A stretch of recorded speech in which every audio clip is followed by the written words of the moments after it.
A Christian is someone who understands, I have a problem with sin. I am a broken person.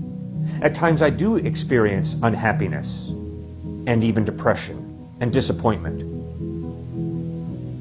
But I have put my faith in Jesus Christ.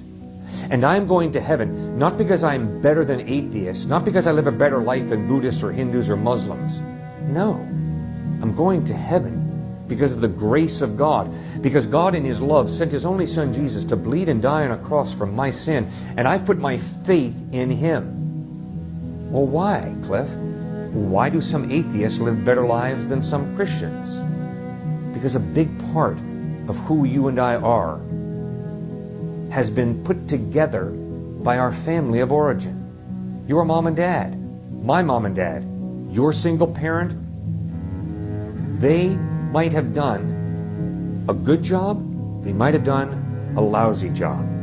And if they did a lousy job, if they ignored you, if they didn't love you, if they didn't discipline you and train you, you grew up with a lot of convoluted ideas and bad habits.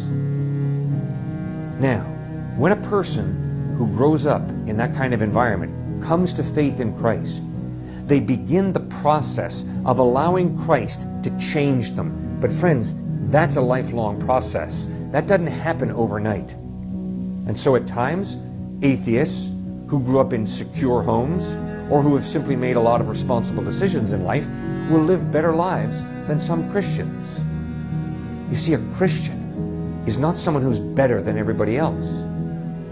A Christian is not someone who's depending upon their performance to put God in a corner so that God owes me heaven. No, the opposite. God doesn't owe me heaven. I've rebelled against Him. I'm in desperate need of God's forgiveness. And that's what God gives me when I put my faith in His Son Jesus, when I ask Jesus for forgiveness, and when I commit my life to Christ. That's the gift that He gives me.